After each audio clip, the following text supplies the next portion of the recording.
let's get to it. Give me some predictions. Tim, give me a bold Super Bowl prediction. I'm going to say Christian McCaffrey under 100 total yards. Wow. And I'm saying that because I think we need to give Steve Spagnuolo a lot of credit. Like, he's tied Dick LeBeau for most appearances in the Super Bowl as a coordinator. I don't know if people really understand how good he actually is and how good that Kansas City Chiefs defense is. And so, look, if I'm going to kind of bet on somebody, I'm going to bet on what they've done on that side of the ball. I like it. That is a bold prediction. Harry, give me a bold prediction. I'm going to go George Karlaftis with 2 sacks in this game. This young man in his ascension in year 2, 6 sacks in his rookie season, 10.5, which is tied with Chris Jones for most on the team right now. 2.5 sacks this postseason, which is second only behind Aiden Hutchinson. This young man, the way he's playing is very dynamic, and he can be an integral piece of the Kansas City Chiefs repeating that Super Bowl. Mike T was talking him up heavy yesterday as well. D. Wood, give me a bold Super Bowl prediction. Isaiah Pacheco, Super Bowl LVIII MVP. Oh. Yes. I mean, listen, we've talked about Patrick Mahomes. We've talked about Travis Kelce. You know who's been like really the most consistent guy on this offense? It's that guy right there, Isaiah Pacheco. Okay, we know he's going up against this 49ers defense that's very susceptible against the run. I think he can have a big day on Sunday. Yeah, unlike the Lions, maybe they won't just stop running the ball voluntarily. Big Swagoo, join the party here. Give us a bold prediction. It's going to tie in with Tim Bold prediction. I'm going Deebo Samuel to throw a touchdown. I think Kyle Shanahan goes into his bag and tries to get this Kansas City Chiefs aggressive secondary to come up with one of those zone stretch looks or one of those end arounds with Deebo. Suck him up, and he's going to throw it deep over their head, man. I'm going Deebo, touchdown. I like it a lot. We had that yesterday. We had Swagoo with us yesterday as well. And Marcus, so you were here when we had this conversation about Patrick Mahomes as well. Look, the historical piece of this is overwhelming, and it got so much reaction yesterday, particularly on social. I wanted to bring it back for those of you who were not with us. This is the company that Patrick Mahomes could be keeping when we all go to sleep on Sunday night.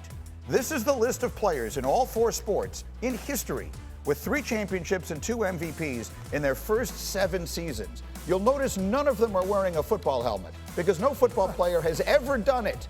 We're talking about Bill Russell and Larry Bird, Guy Lafleur, and then Musial, Mantle, and Joe DiMaggio. We're talking about royalty in sports history. We are talking about immortals in sports history. And that's what Patrick Mahomes is looking to join. So Swagoo, you were with us yesterday, and again, I'll repeat, that's in the first 7 seasons. Worth noting, Mahomes didn't play his first season. He basically didn't play at all, so he will have done it all in 6 years. But putting that to the side, you were with us yesterday as we dove into this conversation a little bit, and then I saw it develop on social media throughout the day. As you've had some time to digest it, and you're there now in Vegas, surrounded by all the Super Bowl conversation, what are the right things to say about what's at stake for Patrick Mahomes? First of all, y'all look good this morning, fellas. Yeah, it yes, is freezing cold in Las Vegas. I don't know what the hell is going on. Look, G, I thought the more and more I thought about the conversation we had yesterday, you know what comes to mind is that I don't want to sum it up. I want us to really enjoy this experience that is Patrick Mahomes right now because, you know, you and I talked about this, and I'm sure Woody and Harry and Tim have had these conversations. We're in an era now where we want to see somebody have success and then move on. Like, who's the next one? Who's the next MVP? Who's the next great quarterback? Who's the guy that's going to unseat Patrick Mahomes? I'm just going to enjoy this, man. I'm sure when people was watching Michael Jordan do what he did on the basketball court, I don't know if they fully appreciated it as much as we do now that we think about it and The Last Dance has come out. But I know it wasn't a social media to get you right off the mind of what you had just witnessed from Michael Jordan. I know it wasn't this quick reaction and then we move on to go see where the next great performance is going to happen. So I thought about this a lot, man. And to be in an area, you know LeBron James is my guy. And I think the conversation shifted from us talking about his greatness to who is the GOAT? Or did you see what LeBron did? And then we move on to something else. I'm going to just enjoy what Patrick Mahomes is doing right now because it is ungodly. It is something that we shouldn't act like we're used to, right? Tom Brady did something that is unreal in this league. Never thought that it would be matched. I still don't believe that it'll be matched. Maybe Pat Mahomes does it, but I'm going to just relish in the fact that we get a chance to witness greatness while it's actually happening. And to be honest with you, I feel like it's still kind of in its infancy stages, which is crazy. That's fair. I mean, he's 28 years old. And I do think that is the company that we're talking about now. Michael Jordan, Tiger Woods, Wayne Gretzky. That's the caliber of what we are seeing. And when you watch it through a quarterback's eyes, your thoughts? Yeah, I mean, look, he's kind of changed the game in terms of how it's played. That's definitely been part of it because there are things you say like, no, don't do that, and he does it. And he seems to make plays like that every single week. Just to kind of piggyback on what Marcus said, like I think there are some things records that we say like that's not going to be broken. And I think many people think what Brady's accomplished in terms of Super Bowl wins, it's like, yeah, no, I mean, it's crazy. No one's ever going to get to that. You said it earlier. He played till he's 45. Like this isn't happening again. But Marcus also said like infancy stages. You said like he's just 28 years old. And if this is Super Bowl number 3, yeah, man, like this feels like it's very much in reach, which I never thought would be the case.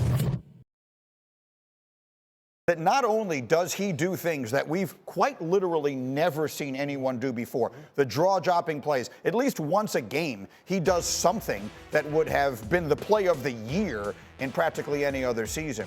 He also now has become the best game manager in the sport. The last 5 playoff games, he has not thrown an interception. He's been sacked a combined total of 5 times in those, and of course they haven't lost one. Here he is trying to win his 2nd consecutive Super Bowl after losing the best receiver in the NFL, Tyreek Hill. So he's not only the most spectacular player, he's probably the best game manager in the sport as well. So, Greedy, that's why I wrote down leadership and growth on my sheet. Yeah. Because for Patrick Mahomes, we look at this year and also in 2022, you didn't have a Tyreek Hill, right? So the dynamics of your team changed. So Andy Reid spoke about this, how Patrick Mahomes, his growth and how he had to grow in different areas of the quarterback position because you may not have what you had in the past. And it's just a phenomenal thing to be able to see. But what he's doing, I don't want anybody to ever think that what Patrick Mahomes is doing right now is normal. It's abnormal, in my opinion. To go to 6 straight AFC Championship appearances and go to 4 Super Bowls in the last 5 years, to throw for 5,050 touchdowns in your first season as a starter, but never having less than 4,000 yards passing and never completing under 65% of your passes in each year that you've been in the National Football League, there's nothing normal about that, Greeny. You know, it's funny like what Swagger was talking about because it reminds me of like when I would take like my adult kids to like concerts, I would tell them, put the phone down. Like, put the phone down, live in the moment. Carpe diem. Yeah, live in the moment. And that's literally what we're going through right now. It's just like literally we need to live in the moment of watching greatness. Our mind is the ultimate recorder of history right now. So that, and just speaking to what you were talking about, Greeny, as far as managing the game, think about this. Last, in the AFC Championship game, the Kansas City Chiefs scored 3 points in the second half. Yeah. Patrick Mahomes managed that situation brilliantly, but that's what all the greats do. More teams find ways to lose games and win them. So when you talk about managing something, it's finding ways not to turn it over. It's finding ways not to lose games in those type of situations. That's what Patrick Mahomes has been doing. Now, what am I reading here, Swagoo? I know you just got there because you were with us from your home yesterday, so you haven't been in Vegas very long. But I'm getting a sense that the Chiefs are the villains now all of a sudden? Is that what I'm reading? The people, who are these people that are tired of watching this? I'm just curious. I mean, did you get tired of watching Picasso paint? Did you get tired of watching Mozart tinkle on a piano? I should have phrased that better, but you know what I mean? You know, tinkling. You're tinkling on the key. You know what I mean? That's based on the break. You know what I mean? Like, give me you know what I mean by that? Took it to a whole other level, Greeny. What kind of music you listen to? Help me here. You know what I mean? Did you get tired of watching Michael Jordan? Did you get tired of watching Tiger Woods? Did they need to go away for you to appreciate it? Tiger went away, and then he came back, and we appreciated it. Michael Jordan retired at the age of 29 and came back 2 years later, and maybe it made us appreciate it more. Does Patrick Mahomes have to go away for a little while for us to appreciate this? If you're getting tired of watching Patrick Mahomes play and win, then I'm just not exactly sure what it is you think you're a fan of. Swagoo. Gee, after I go watch Picasso play this piano downstairs in the lobby, I'm gonna come back and talk about this question tomorrow with you. Listen. Here's the thing, man. Like, and that's what I was alluding to. Like, we sit in here, and you've been covering this game, Tim, and obviously Woody and Harry played it, and we kind of it can catch us, and we can be like, yo, just take a second and understand how difficult it is, what's happening in front of you right now, and how great you have to be to create this. But it was what I was alluding to. It's not so much of we want him to go away. It's just the next thing. And I hate that about our culture and generation when it comes to sports right now. We so badly want to see a great performance and then forget about it and ask somebody else to do it again, do another one, so we can talk about that one and move past what we're doing. It's great to celebrate all of these dudes. We know how difficult it is to play the quarterback position in the league. But the bottom line is, man, something is happening right now in the National Football League that has not happened before. And for us to say that for a game that's been around this long, I think everybody needs to take a pause. But you become the villain because everybody wants the next story. That's the problem with where we are today as far as watching these greats play.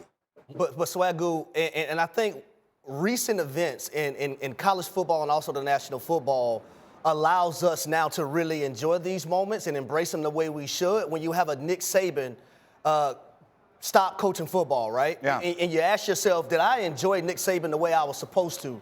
When you have a Bill Belichick no longer in New England, you have a Tom Brady no longer playing the game of football, and you ask yourself, man, all three of those guys, did I enjoy it the way I should have? I'm sorry, didn't people call Tom Brady and New England Patriots the evil empire? Like, yeah, like they just hate it. Like people, I get so many reactions now. Like, God, I hated you guys. Why? You hated greatness? Like, damn, get over yourself.